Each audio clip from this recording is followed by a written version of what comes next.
ఈ నెల 23 వరకు కవితకు జ్యుడిషియల్ కస్టడీ పొడిగిస్తూ రౌజ్ అవెన్యూ కోర్టు తీర్పిచ్చింది. దానికి సంబంధించిన బ్రేకింగ్ చూస్తున్నాము. ఢిల్లీ నుంచి అందుతోంది.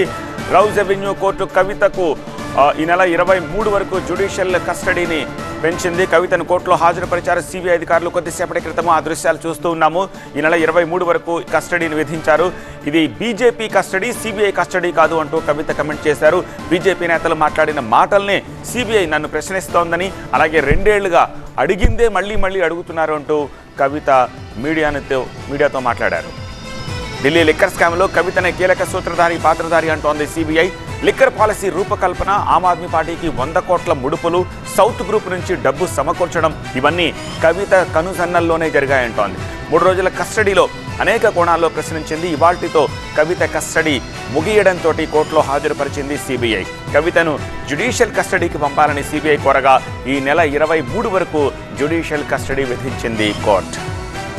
మరోవైపు కస్టడీ ముగియడంతో కోర్టు అటెండ్ అయిన కవిత మీడియాతో మాట్లాడుతూ, బయట బీజేపీ నేతలు ఏం మాట్లాడుతున్నారో లోపల విచారణలో కూడా సిబిఐ వాటినే ప్రశ్నలుగా అడుగుతోందన్నారు. అది సిబిఐ కస్టడీ కాదు, బీజేపీ కస్టడీ అని ఆరోపించారు. బీజేపీ కస్టడీ బయట బీజేపీ వాళ్ళు మాట్లాడారు, లోపల సిబిఐ వాళ్ళు కూడా అడుగుతున్నారు.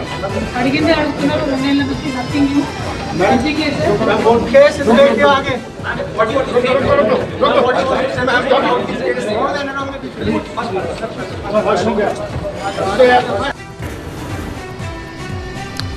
ఢిల్లీ నుంచి మరింత సమాచారం అందించేందుకు మా అసోసియేట్ ఎడిటర్ మహాత్మ ప్రస్తుతం మనకి లైవ్లో సిద్ధంగా ఉన్నారు. మహాత్మ, కోర్టులో హాజరుపరిచిన తర్వాత బయటకు వెళ్ళిన తర్వాత ఈ మొత్తం ఎపిసోడ్లో ఏం జరిగింది? వాదనలు ఎలా జరిగాయి?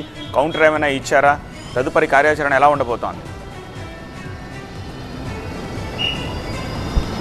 ఇవాళతో సిబిఐ కస్టడీ ముగియడంతో ఆమెను సిబిఐ హెడ్ క్వార్టర్స్ నుంచి తీసుకొచ్చి రౌజ్ అవెన్యూ కోర్ట్ కాంప్లెక్స్లో ఉన్న స్పెషల్ సిబిఐ కోర్టులో హాజరుపరిచారు.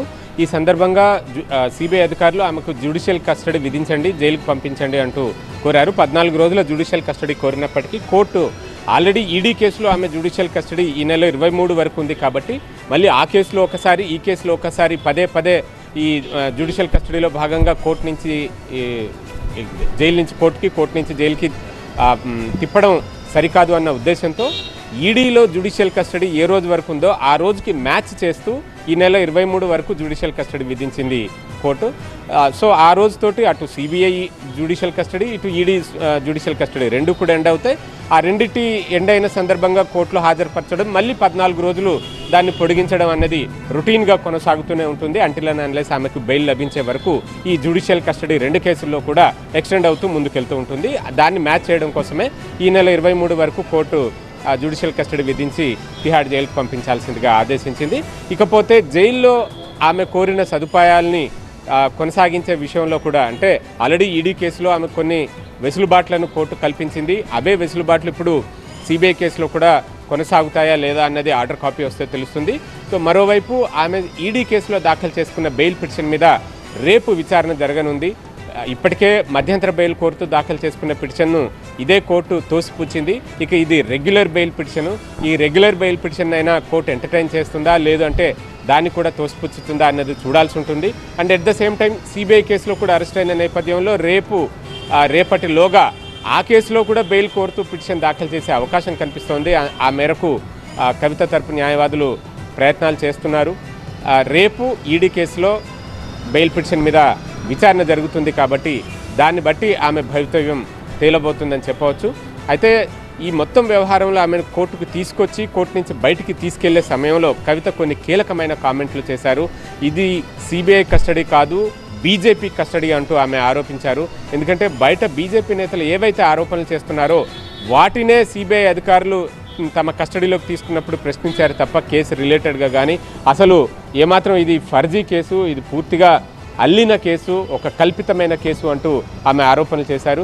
గత 2 ఏళ్లుగా ఏవైతే అడుగుతున్నారో వాటినే రిపీటెడ్గా అడుగుతున్నారు తప్ప ఇందులో కొత్తగా ఏమీ లేదు అంటూ కూడా ఆమె తేల్చి చెప్పారు. మొత్తంగా దీన్ని సిబిఐ కస్టడీ కాదు, బీజేపీ కస్టడీ అని చెప్పడం ఒక కీలకమైన కామెంట్గా మనం పరిగణించవచ్చు. అంటే బీజేపీ ఒక కక్ష సాధింపు ధోరణితో దురుద్దేశపూరితంగానే తనను ఈ కేసులో ఇరికించింది అన్న ఉద్దేశంతో కవిత ఈ కామెంట్లు చేసినట్టుగా మనం అర్థం చేసుకోవచ్చు. రైట్ మహాత్మా.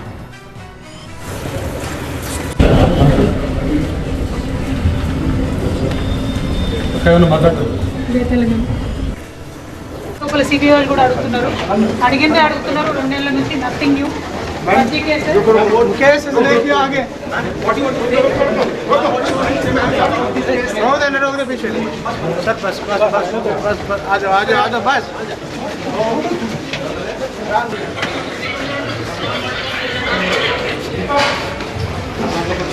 हेलो हो गया లోపల సిబిఐ వాళ్ళు కూడా అడుగుతున్నారు, 2 నెలల నుంచి నథింగ్ న్యూ. ఫర్జీ కేసు